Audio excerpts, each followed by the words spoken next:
Instead of coming straight down, we're going to tilt up a little bit. That gets you more drag on the booster. You're able to use just aerodynamic forces to slow you down. The slower you're going at the start of that landing burn, the less propellant you need, because really you're just focused on slowing down as much as humanly possible when you fire that up. So by already going a little bit slower, we'll get some benefits to our performance and our reliability on those burns. Yeah, exactly. And there's definite uncertainty in how well the booster's grid fins and structure will be able to control its flight when we get into higher angles. So don't be surprised if it isn't a smooth descent for the booster down to its splashdown point today. The most important objective of this portion of the test will be getting actual flight data to help anchor our models. Now, we're hoping to fly the next generation of super heavy boosters at even higher angles of attack. So this test today will give us a better idea of what is feasible.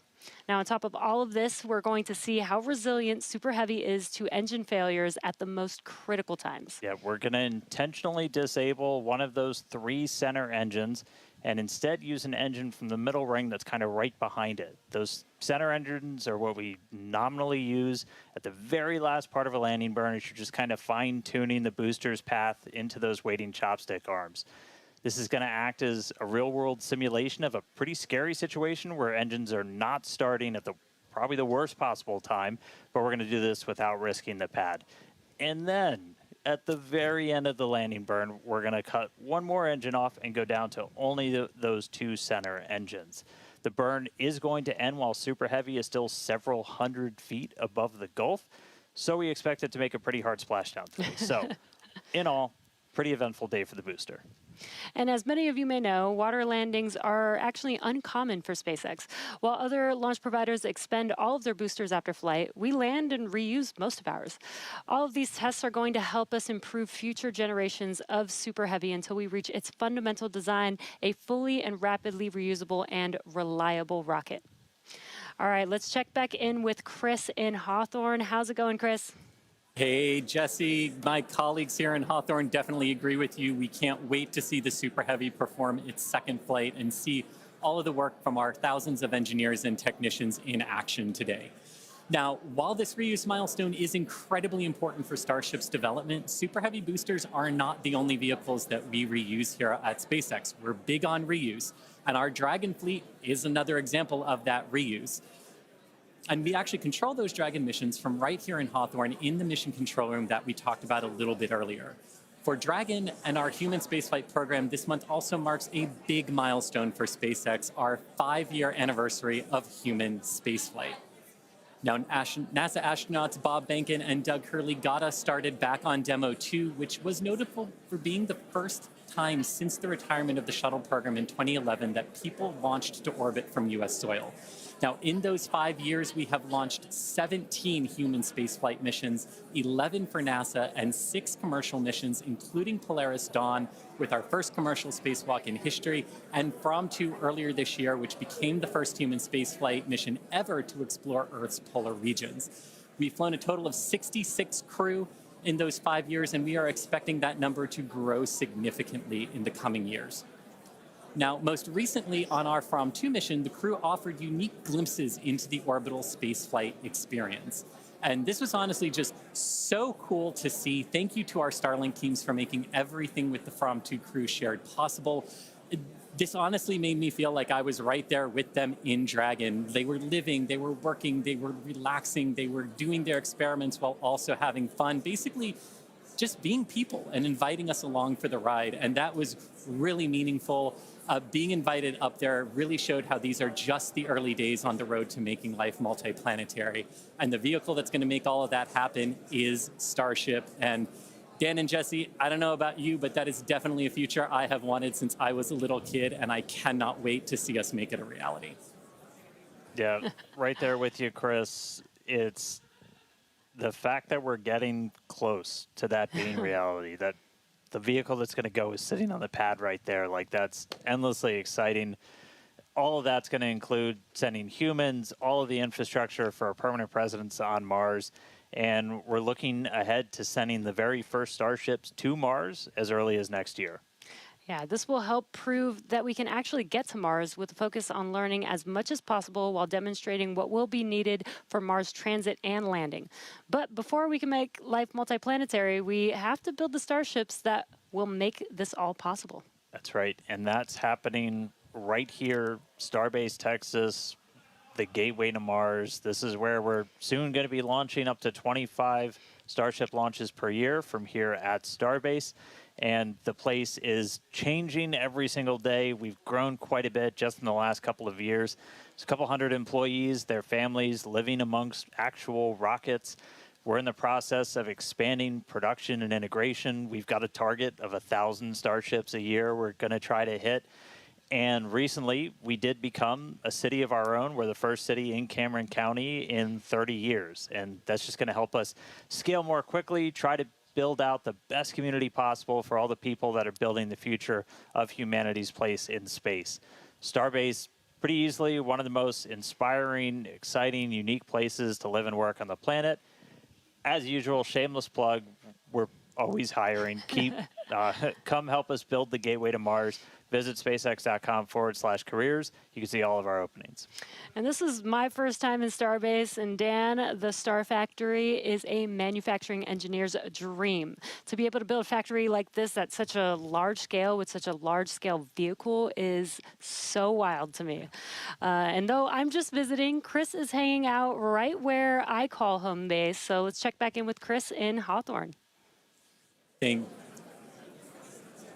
Thanks, Jesse. Yeah, everything here in Hawthorne is looking good. The crowd is gathered, really excited to watch the hard work of all of their colleagues come to fruition here for Starship on its 9th flight test. Not tracking any issues. We are excited to watch Starship do its thing today, make it halfway around the world, and test a lot of those critical in-space maneuvers and operations that will be vital for the program's continued operation. So Dan and Jesse, we can't wait for liftoff. Let's have a good flight today. Thanks, Chris. Now, if you're just now joining us, where have you been? But we're glad that you're joining us now. We are at T-minus just under 6 minutes until liftoff of the 9th Starship test flight. So far, the range is looking good. All the airspace and trajectory area that we are going to be launching through is looking good for our test flight today. Weather has been great. It was a little rainy and windy this morning, but it cleared up. It looks beautiful here in Starbase, and propellant loading continues on both stages. All right, yeah, it is continuing. We're a little over 90% full on our booster. We are pretty much full in the main tanks on ship, filling up those header tanks. We're going to continue loading prop for about 2 more minutes. Once we're done with that, you've got just under 11 million pounds of liquid propellant spread across those 2 stages. After we get through all of that prop load, our stage 0 will get ready. The ground systems will go through pushbacks, clearing all of those fluid feed lines back to the propellant farm, getting ready for launch. We did just see they did a flap wiggle check, so the final flap check on the ship. We're doing final alignments of the guidance, navigation, and control system, our thrust vector control, essentially our steering, checkouts of the flight safety system. So everything progressing right now. If we do need to hold, that can come at T-minus 40 seconds. That's a point built into the countdown where we can pause to wait for any final checkouts, pressurizations, anything that we need to complete. We can hold there. We will only hold there if we're tracking an issue. We're not currently tracking anything that will hold us at T-minus 40 seconds. But if you've seen a Starship launch before, they can happen. We can push through them and then launch that day still. Exactly. But when we do pass through T-minus 40 seconds, a number of events will occur in rapid succession. The ground spin and ignition systems come up to flight pressure, ship goes to internal power, and then after that, the quick disconnect or QD, arm lockout is removed in preparation for retraction just shortly after T-minus 0. And once we pass T-minus 40 seconds, we do still have the ability to recycle the count under certain conditions back to T-minus 40 seconds, and then hold there to assess what happened and see if we can proceed again back down to T0. Yeah. There are a couple of things, kind of gates in that timeline that if we pass through that and we hit a hold, we'd have to scrub for the day. One pretty visual one will be if the water starts flowing for that deflector system that's underneath the launch mount. That happens right at around T-minus 10 seconds. For flowing water, we can't turn it off after it starts, and if we hit a hold, we're scrubbed for the day. We would need to refill those water tanks. We would also, at that point, need to refill all of the propellant tanks, as 11 million pounds of propellant is a whole lot. We can typically do that in about 24 hours, so we can always turn around to try again tomorrow. But we are coming up on 3 minutes away from liftoff. We should be hearing that we're closed out of prop load on the ship at this point. Booster coming up shortly. And wow, the weather just looks amazing there with Starship on the launch pad. Just about 2 minutes and 45 seconds from T0 with a lot of objectives for today. The booster, the Super Heavy booster flying today, will be flying for its second time. Last flight was on flight 7 and just turned around in 2 flights, which is pretty incredible. I'm super excited to see that booster fly again. All right, we did just hear we are going to hold at T-minus 40 seconds.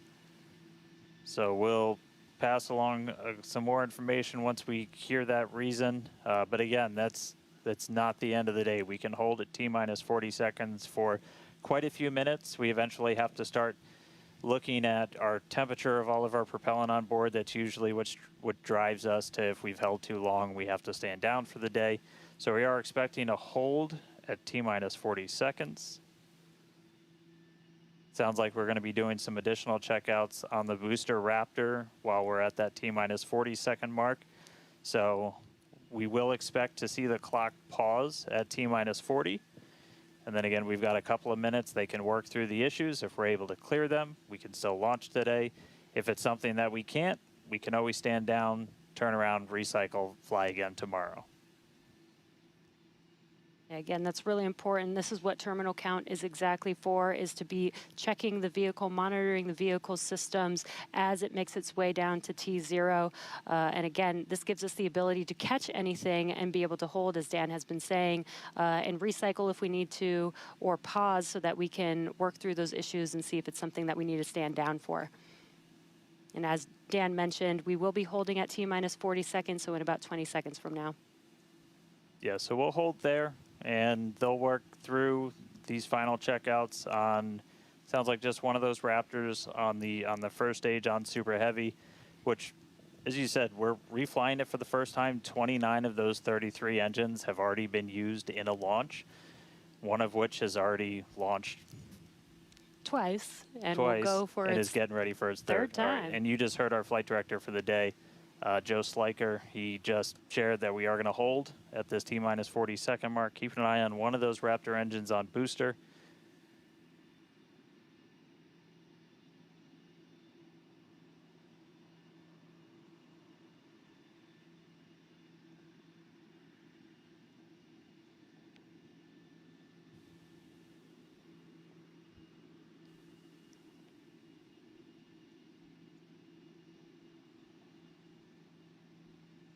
And if you're just now jumping in, we are holding still at T-minus 40 seconds. Watching one engine, waiting for temperatures to kind of get to a zone that we want them to on one of the engines on the booster, on the Super Heavy booster, getting ready for its second ever flight.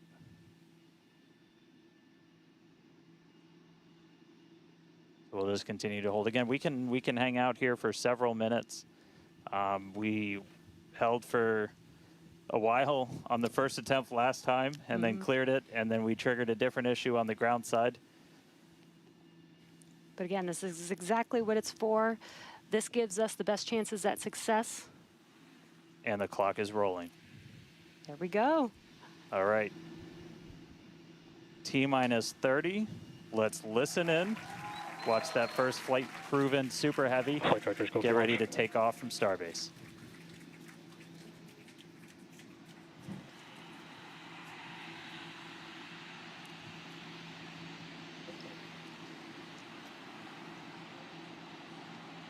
T-minus.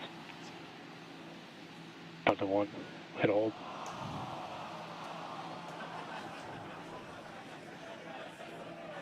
We did have a hold, and looks like the clock jumped back to T-minus 40 seconds.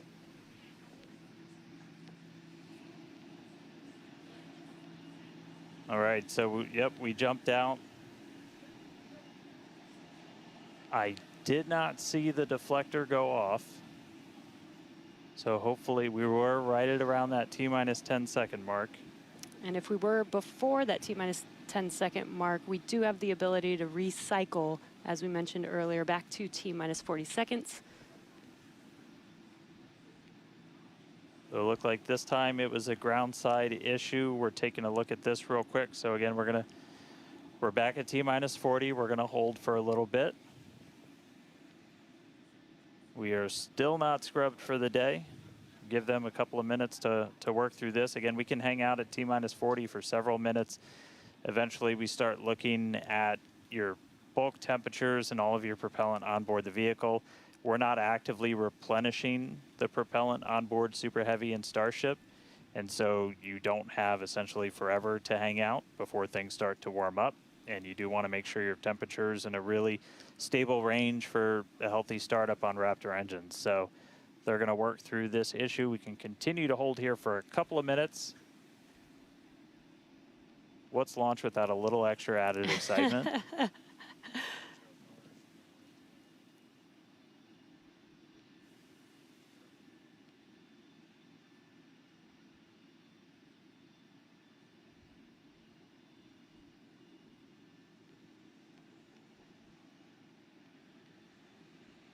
All right, so cumulatively, we've held for a little over 3 minutes between the two holds.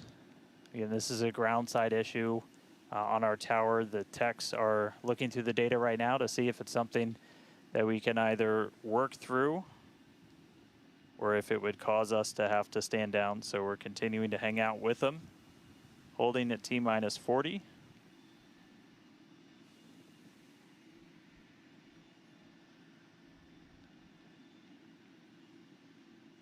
If you're just joining us, we did initially hold at T-minus 40 seconds. We continued the count, but recycled before we got to T-minus 10 seconds. And so we're back at a hold at T-minus 40 seconds, waiting for more information. The team is checking out to see if we can continue today.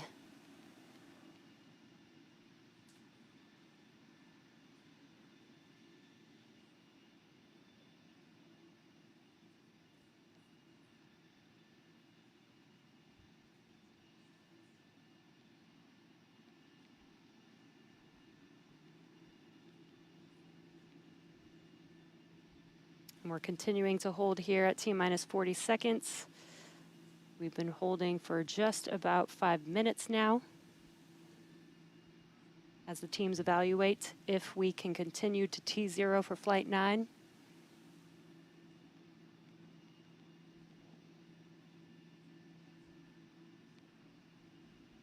All right, so it sounds like we're coming to a resolution.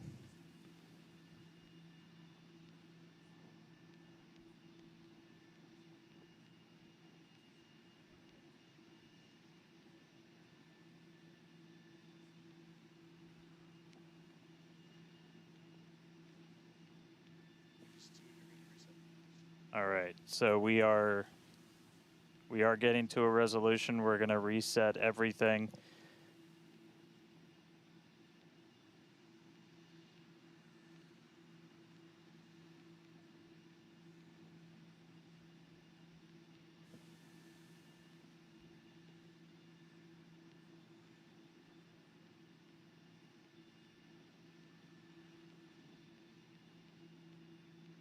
All right, so we're going to see the clock. It is now rolling. Here we go. We saw an issue with that quick disconnect to the ship. There is a chance that automation will kick us out again if we encounter the same issue. But for now, the clock is rolling. We'll see if we pass around that T-minus 10-second mark.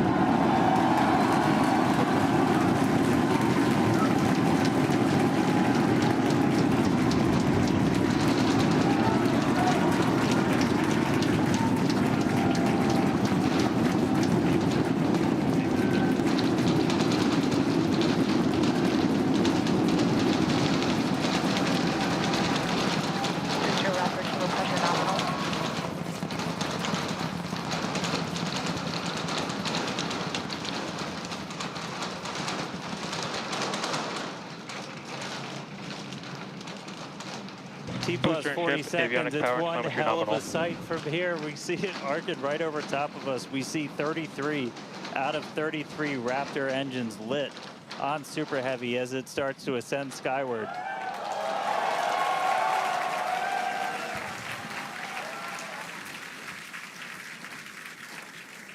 Coming up on maximum aerodynamic pressure, then only about a minute and a half until we get into hot staging. Wow, Dan, that was incredible. We could feel the building shaking here, feel the vehicle's power. Now we're just about a minute away from shutting down those engines on the booster. Again, this booster is flying for its second time today. All right, so hot staging coming up a little under a minute. We're going to see all but the 3 center engines turn off on the booster. So our version of MECO, most engines cut off. And then just a few seconds later, hoping to see 6 engines ignite on ship to push it away.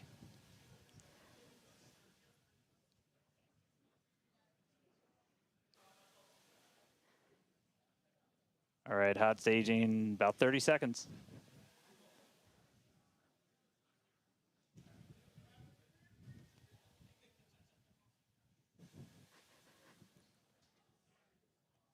And definitely keep an eye on which way the booster flips. First ever directional flip we're going for today. Should flip straight up.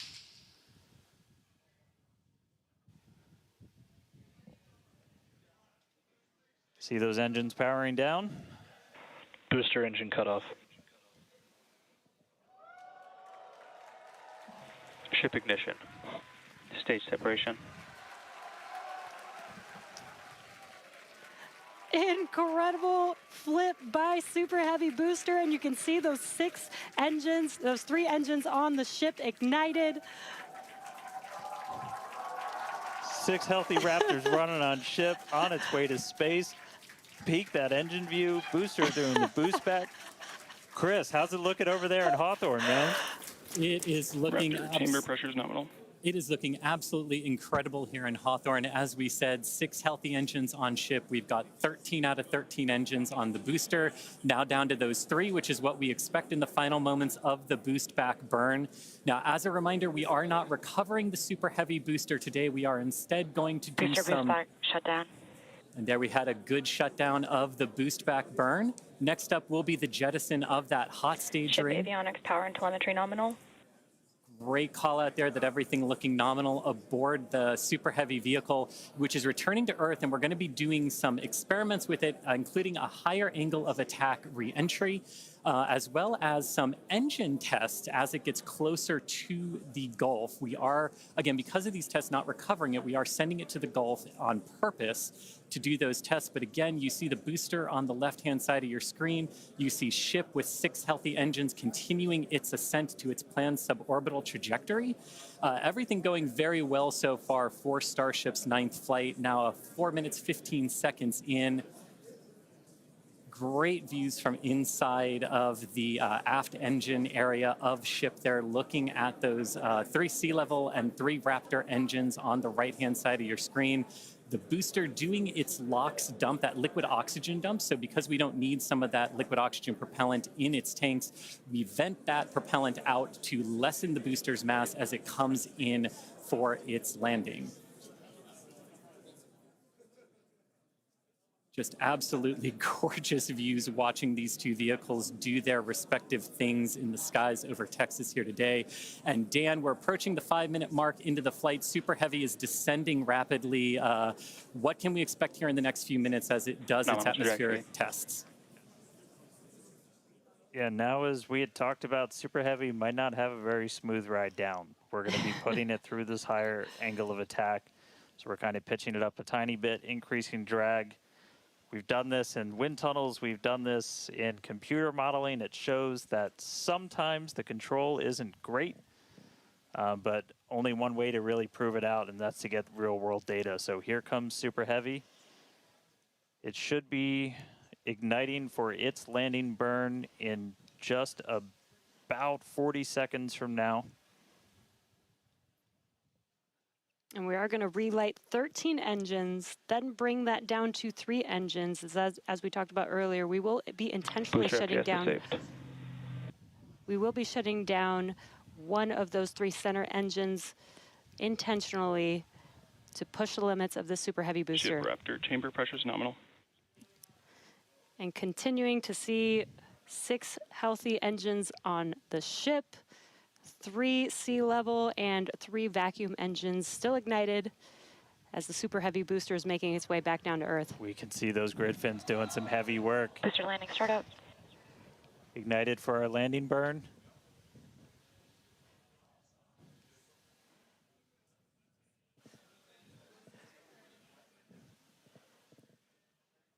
It may have ended with that landing burn. Does look like we lost telemetry from the booster once we started into that landing burn. Did you hear confirmation that the booster did demise? So the booster's flight ending before it was able to get through landing burn, but again, we are not bringing that back. We're expecting it to make a hard splashdown in the Gulf. We were getting live data back the entire time through that high angle of attack flight, so that was something that was really vital for us to get during this reuse. First free flight of booster in the books. All right, ship has about 2 minutes left. In about 2 minutes, we expect all 6 Raptor engines to shut down. That will be SECO, basically second engine or second stage engine shut off. And these are some incredible views, Dan, from the aft end of the ship, watching as the engines stay ignited with the Earth in the background. As always, the Starship avionics team, the techs. I think we just heard the booster. But all right, we got about a minute left into this burn. All eyes definitely on ship as we get through the final stages into its ascent. We're expecting it to start to cut those engines off in about 45 seconds.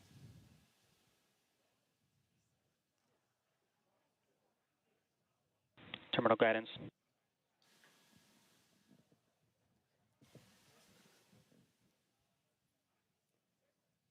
All right, just about 30 seconds to go. We're in terminal guidance in the final stages of this ascent burn. We did see shutdown of the Raptor engines. We do stagger these, so we do the Raptors first. Those 3 have shut down successfully. Sea level's still running. Ship engine cut off.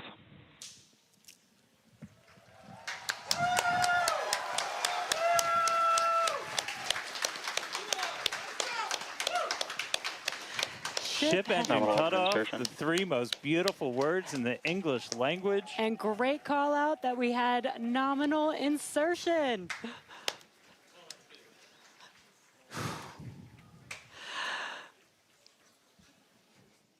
An incredible flight test so far today.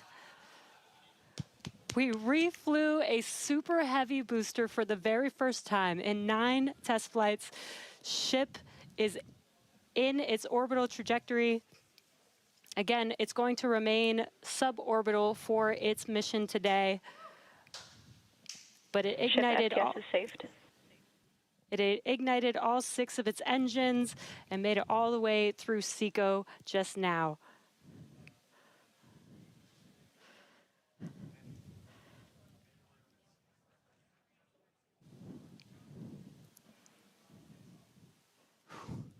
What a moment. Incredible. All right, And but I we got- mean, that's, still lots to come for the rest of this flight. Per usual, I need to collect myself. Hey, Chris, how's it going over there in Hawthorne, man? How's everybody doing? I think the elation and the excitement and the happiness at what we just saw achieved carried through across all of our sites. What An incredible view to see Starship back orbiting the Earth just under 11 minutes into our mission. Absolutely exciting to see all of this, and super pumped especially to see all of the team's hard work in action here today. As guaranteed, it has been an exciting evening so far for Starship's 9th test flight. We lifted off a little bit after 6:30 p.m. after a couple of holds that were triggered at the T-minus 40-second mark, but we were able to clear those, one on the Raptor, one on the tower, and we were able to lift off successfully from Starbase. 33 out of 33 Raptor engines lit on the Super Heavy, all 6 engines lit on ship, bringing it to its planned suborbital trajectory around Earth. But as Dan said, we've got a lot still coming up in our flight sequence. So coming up at about T plus 18 minutes, 26 seconds, we'll have the first deployment of simulated Starlink satellites planned from Starship. That will be followed at about T plus 37 minutes and 49 seconds by the relight of a single Raptor sea level engine in space. This is going to help us gather data on our ability to do a deorbit burn for future Starship missions that will go orbital. And then, of course, one of the biggest tests yet to come is the new heat shield modifications to Starship. And that'll start with re-entry into Earth's atmosphere at about the T plus 45-minute mark, which should take about 16, 18 minutes to complete. And now today's reentry is going to test that heat shield like we said, specifically how Starship will hold up to 100 missing heat shield tiles on its thermal protection system. Now, we purposely took those 100 tiles off over very critical areas of the vehicle to be able to safely test on a flight like this suborbital trajectory into the Indian Ocean what might happen on an operational flight in those areas if we were to lose the primary heat shield tile over Starship. So very critical test coming up. And then after that, we'll have the final descent where we will again be pushing Starship to its limits. We definitely pushed the booster to its limits today to gather data, and we're going to be doing the exact same thing on that ship, seeing how the ship handles various flight conditions that we will need it to fly in as we look to one day soon bring ships back to Starbase for catch and reuse. Now, while there are payload simulators on Starship for deployment today, as we will see in a few minutes, the primary data and the primary payload for today is the data. And today, just like with Starship's previous test flights, that data is coming to us courtesy of our Starlink network. In fact, it is from Starlink that you are seeing these wonderful views of ship in space right now. So, and I can't wait to see Starlink really provide those epic views and that data transmission during reentry, which is very, very critical to getting that data during reentry. So Dan and Jesse, it's been an exciting day so far. There's more to come as we get ready for Starship's first ever payload deploy. What can we expect next here in the next few minutes? Thanks, Chris. Just going to reiterate, thank you to the Starlink team for these incredible views today. In a few minutes, Starship will deploy 8 Starlink simulators, similar in size to our next generation Starlink satellites. The Starlink simulators will be on the same suborbital trajectory as Starship, meaning they will passively re-enter the atmosphere, just like Starship. With tests like these, we can see how Starship's payload deploy systems work in flight while ensuring that the simulator satellites pose no safety risk to people on Earth or for other satellites in orbit. Now, this also ensures that any parts of these simulator Starlink satellites that do survive reentry splash down harmlessly in the middle of the Indian Ocean. And then before we get there, though, we're going to have to open up that payload deploy door. So we've only ever done that one time before. Pretty sure it was Flight 3. Someone on the internet, please check me. But that was the only time we ever opened it. And we've had Starlink simulators on the last 2 flights, but we haven't gotten to this moment yet where we're able to open up the payload door and start deploying these. It's going to be pretty cool. We've got them stacked inside of the Starship payload bay, and we'll have potentially a couple of views. You saw one camera pop up. Oh, there we go. Look inside of the payload bay of Starship. You can see them stacked down in the middle of your view. There's kind of 4 on either side, so they're sandwiched on top of each other, a stack of 4 right behind each other. And then we're going to pop the door open. It's on the right side of your screen, so we'll see that open up and then start firing those Starlink simulators out into space.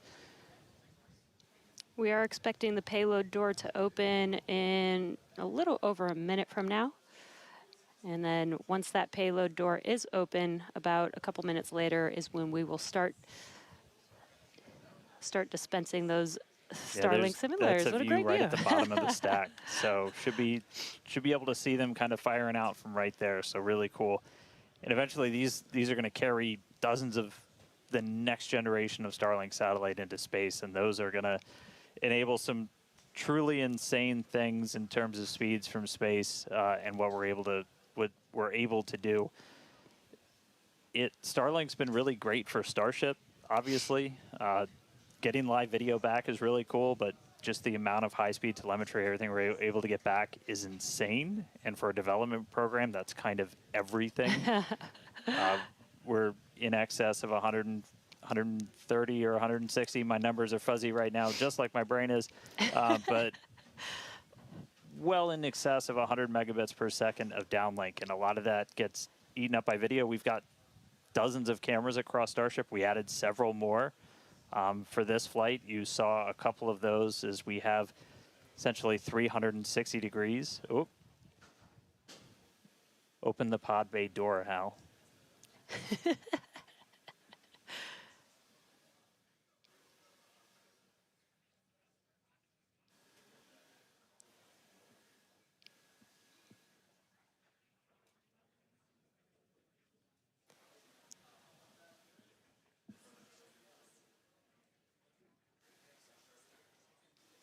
Now we are expecting the payload door to open any moment now, so we're watching out for that. Again, you're looking at the inside of Starship as it's suborbital.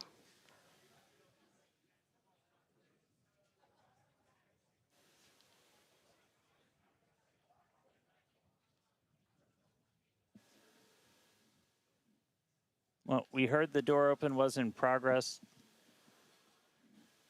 It was unable to actuate all the way open, so they are going to close it back up. Hal told me no. He said, I'm sorry, Dan. Can't do that. Looks like we won't get the door open today. But that's okay. This is why we obviously test. a test we want to be able to do before we're deploying full-on Starlinks. But the real focus for this, now that we are in space, is getting to that reentry. That is the most critical phase of Starship that we still have to prove out.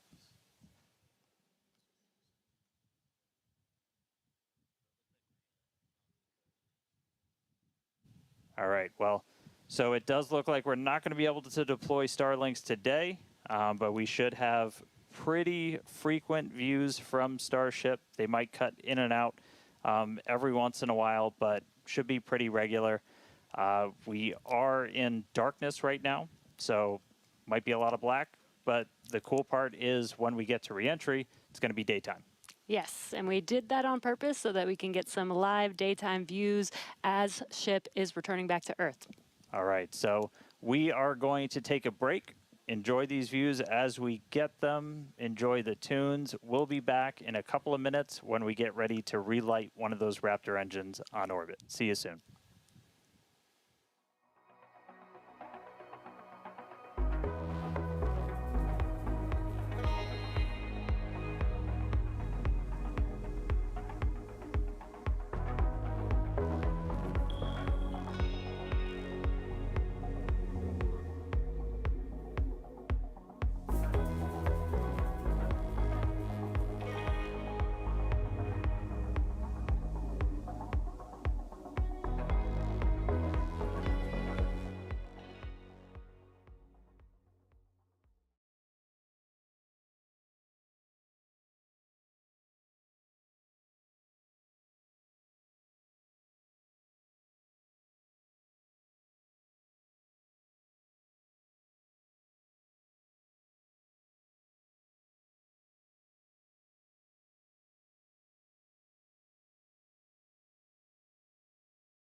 All right, so 36 minutes, 15 seconds into today's flight tests. You're seeing some flat movement here on the ship.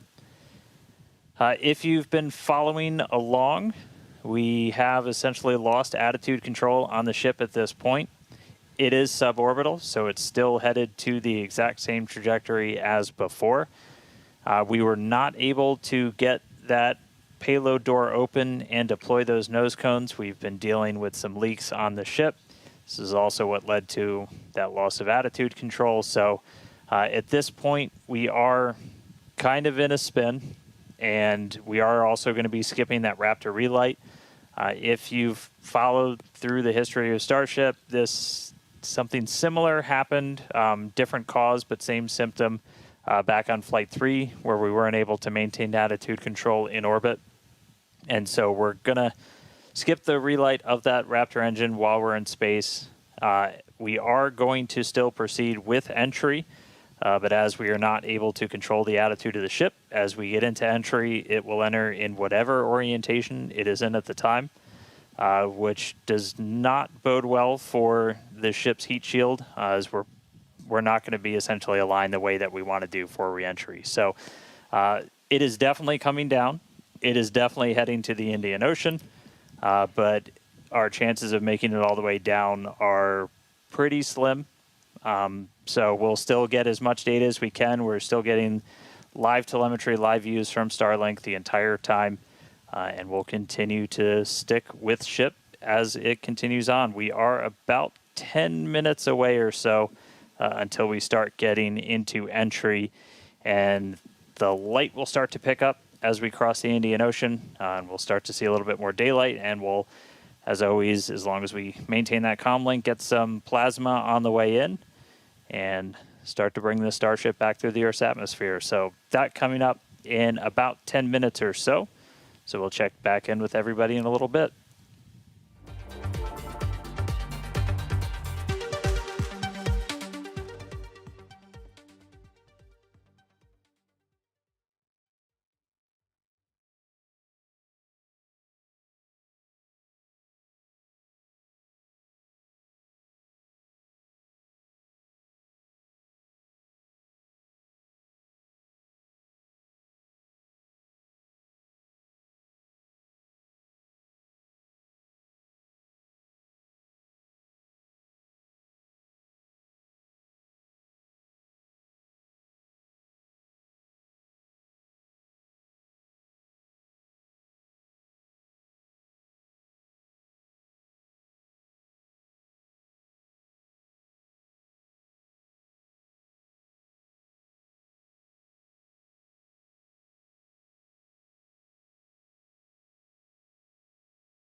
light show start as Starship is getting closer to its reentry. If you're just tuning in, we were able to successfully make it to orbit, run into a couple of issues as we've coasted to our entry point over the Indian Ocean.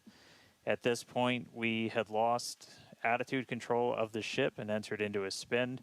The team made the call to do what's called passivate the vehicle, so we're essentially venting all of the remaining propellant overboard, and it's going to make an uncontrolled reentry. Important to note, this is a contingency that is planned for, and we clear the zones in the Indian Ocean where these entries could take place. So we're not going to come down exactly where we would have had nothing happened, but we do clear a tremendous amount of space out in the Indian Ocean in the event that we run into this. We understand that there are always risks, essentially, with these flight tests, with the hardware, but we don't really accept any compromise when it comes to protecting people. And it is one thing to note is we will actually still re-enter in our planned airspace zone, which is good. That is exactly what we planned for. You know, we do plan for if something does go a little bit off nominal, that we have enough airspace cleared out for situations just like this. Yeah, re-entry is still just that really critical phase that we need to try and gather as much data, as much information as possible. Is a fully reusable heat shield has never been flown before, the history of space flight, and that's something that Starship still has to crack. And so we had a whole range of experiments on this one at this point, and we just started to lose some of our cameras, so it's very possible that we'll start to lose contact with Starship a lot sooner than we would have if it was a nominal reentry. So we are expecting it to break up essentially on its reentry over the Indian Ocean. So not able to do a lot of our on-orbit objectives today, but just the fact that we, got it into space was just a really big moment for a lot of the team. Yeah, and another thing to note is that Super Heavy did fly for its second flight today. It first flew on Flight 7, and it made it all the way to our shutdown of all the engines and stage separation, getting ship into its suborbital trajectory today. It did ignite its 13 engines, but it did demise at that point. We did plan to fly it back down to Earth at a higher angle of attack, and we do expect it to stress the vehicle a lot more than what we've seen previously. So it's not unexpected that we did lose the booster before we got to the actual landing. Yeah. So we're gonna continue to hang out and see if we get any updates on ship. It does look like we might be getting some video back soon. There we go. So this is a view essentially on the top part of Starship. You're looking up at the payload bay and towards the nose cone. So views are going to be a little bit scarce potentially, as again, we are in essentially a tumble. We had lost that attitude control. So Starlink, when it's able to connect, able to feed this down. We are at the phase where we would expect entry to start within the next minute or so. So we are entering uncontrolled, but again, we're entering into an airspace and a sea space that is cleared and monitored in advance of launch and before we get to this phase.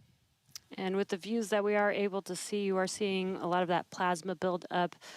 During reentry, we do expect the vehicle to see about 1400 degrees Celsius, and there you can see the flap feeling that temperature there, a little bit melting away.